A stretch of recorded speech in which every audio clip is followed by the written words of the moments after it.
Hey there, YouTube land. It's Big Dave here.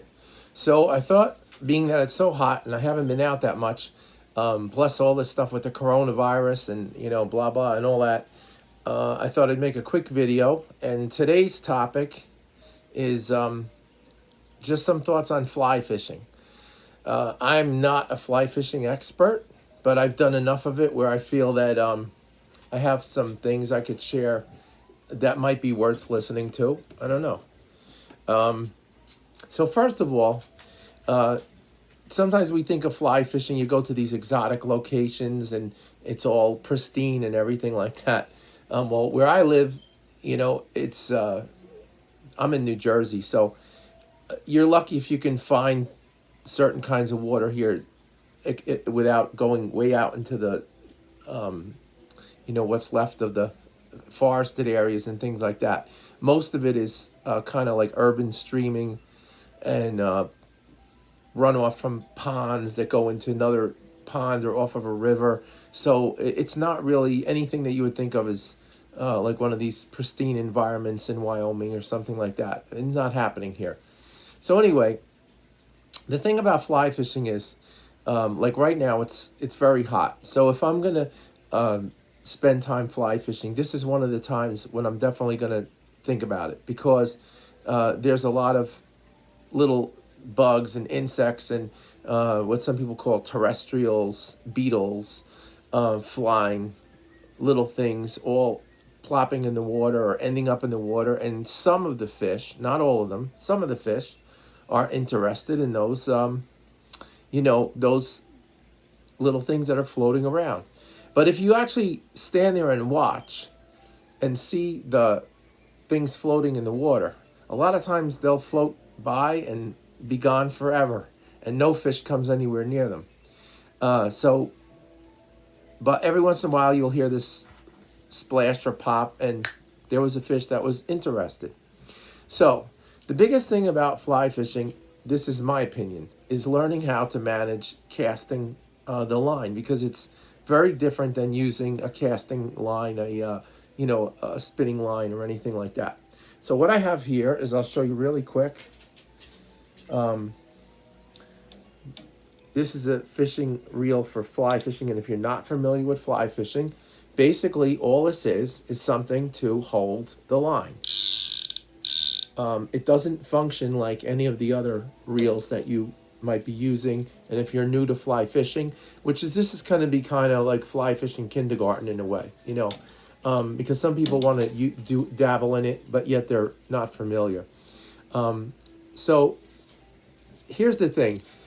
If you buy one of those kits, it comes with a cheap, like a plastic reel, and they're junk. They don't last very long.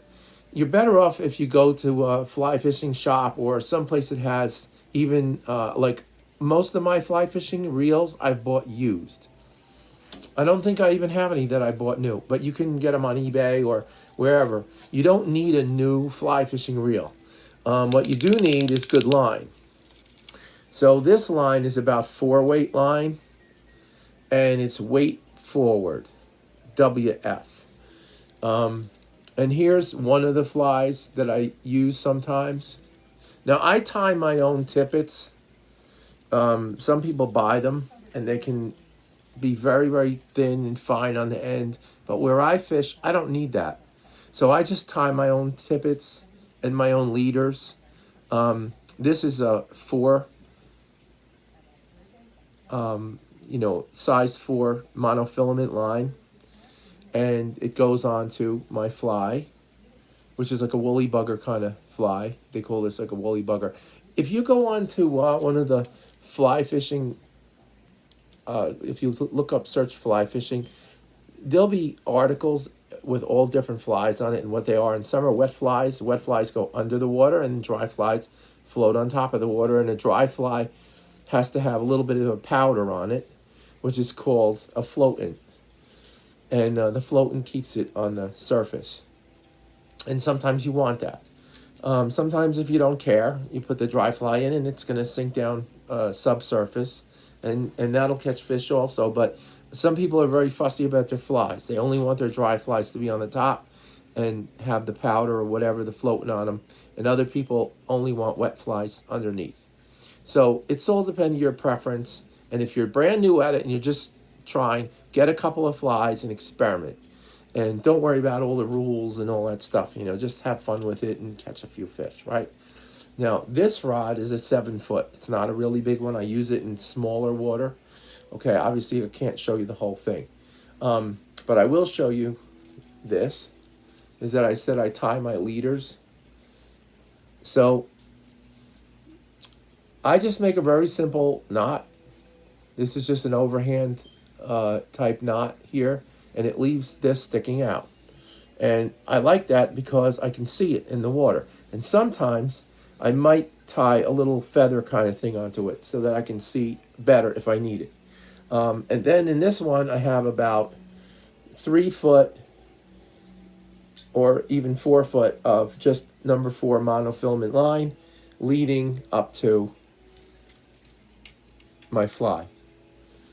Now, sometimes what I'll do is I'll tie like 8-pound line first, maybe 2 feet of 8-pound line, and then I'll tie maybe 3 feet of 4-pound line, and that'll be my leader and my what I use for my tippet.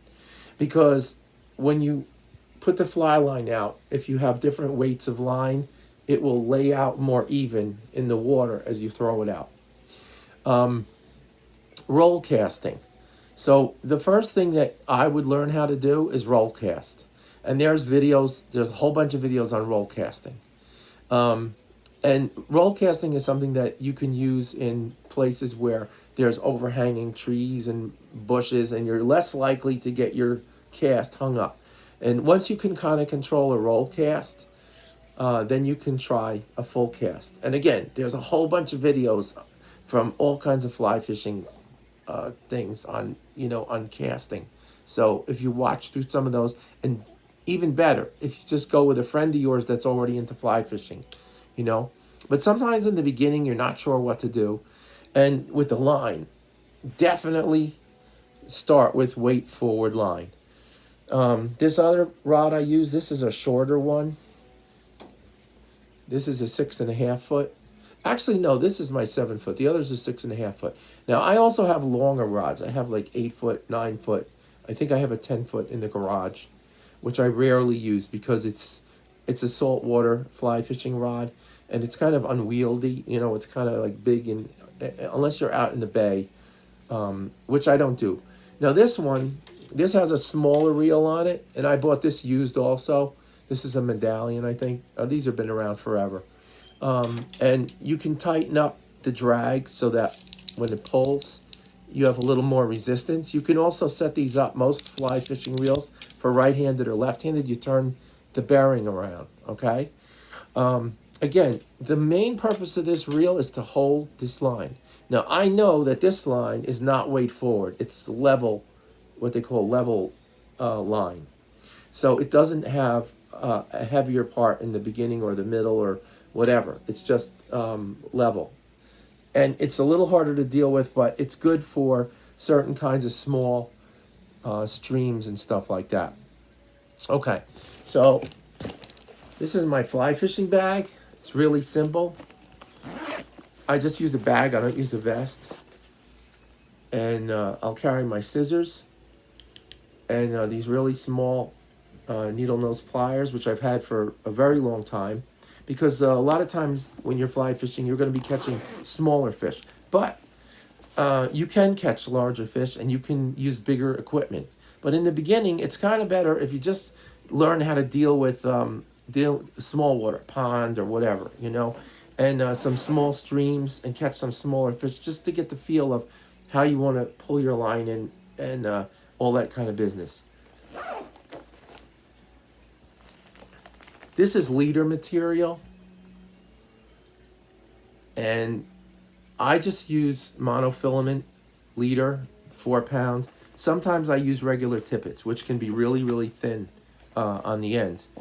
And then you need a little fly box, someplace to keep your flies. Some of them have a magnet in them. And like, for example, I'll open this one up. Here's a really small, like a midge fly, that's attached to the magnet that's in here, because they are very small. And then you open this up, and it has some sponges to keep different kinds of flies. These are some wet flies. This is a muddler. Muddlers are really good for like bass and river kind of fish. And this is a streamer. This is another woolly bugger. And then I have some, these are like bee patterns down here, beetle patterns, whatever. And then I have some blank hooks, because sometimes I just use a small, soft rubber floatable. These are some really old flies, but they still work. I've had these for ages, and they're still good for stuff. I've added some tails to them and brought them back to life. But all this stuff works. You know, you just have to kind of get used to what you want. These are some bigger streamers, which are more like a minnow pattern. And this has a tail, and you can see all the fan on there. I'll just open this up because it's easier to see like that, right? And these have beads on them, so they have a little more weight. So if it's a windy day, you can direct what you want. These are floating flies. They're poppers. More woolly buggers, more muddlers. These are good for bass and for other kind of things. This is just another insect pattern. You know, so those are like the flies that I use most of the time. Some people have thousands of flies. You know, I don't have all that stuff. Here's some fly line dressing. It helps it to stay floating. This is floatant material. Now, sometimes it's a powdery material. This is a liquid, but they both work. So this is a dressing for the line. This helps for it to go smoother in the water, and then for it to float. Stay floating better. Here's some pre-cut leaders and tippets.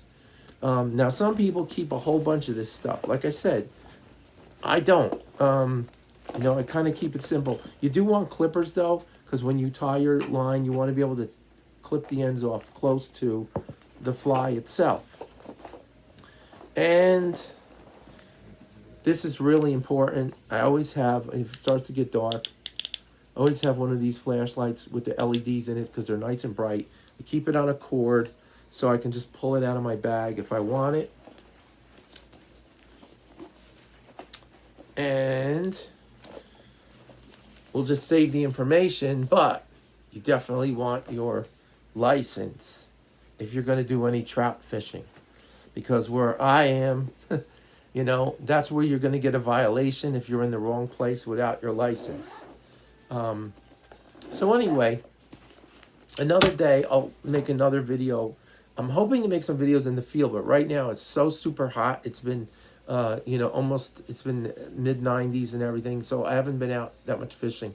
I'm just kind of sitting around here. I says, okay, let me make a video, because this is the time where I would definitely grab my fly rod and go out and start doing some surface fishing with the flies. Now, another thing is, so say you don't want to do fly fishing, it's not your thing. So you take a small spinning rod and use a little bobber, and you put this end towards the hook. So for some people that would be backwards, right? And you use thin line, 4-pound line, on a little spinning rod, and then leave a leader, okay? Depending, you need to leave space, 2-3 feet, even 4 feet, depends. And you throw this out and have the fly in the end, and you just pull this along. And this is not going to make a big problem, and you'll still be able to fish with the fly and see how it works for you. And it does work. I've done this many times with a small spinning, ultralight spinning rod, 4-pound line. You're in a little stream, and you could just toss it out and use it. All right, so that's it for today. A little bit of talk about the fly rods. Oh, wait, the weight. If you're only going to do some streams and a little pond, stuff like that, a 4-weight line, a 4-weight rod, or whatever's fine. These, I think, this is a 5-6 weight rod, and my other one is a 4-5. That's good enough for most smaller stuff. Okay, I've had a couple of big bass on there too. Not big, but like 3 pounds on there. Okay, so thank you for watching, and some of you subscribed, and I really appreciate that. And we'll talk soon, okay? And hopefully I'll be out in the field, and it'll be more adventurous. You know what I'm saying? Okay, have a good day.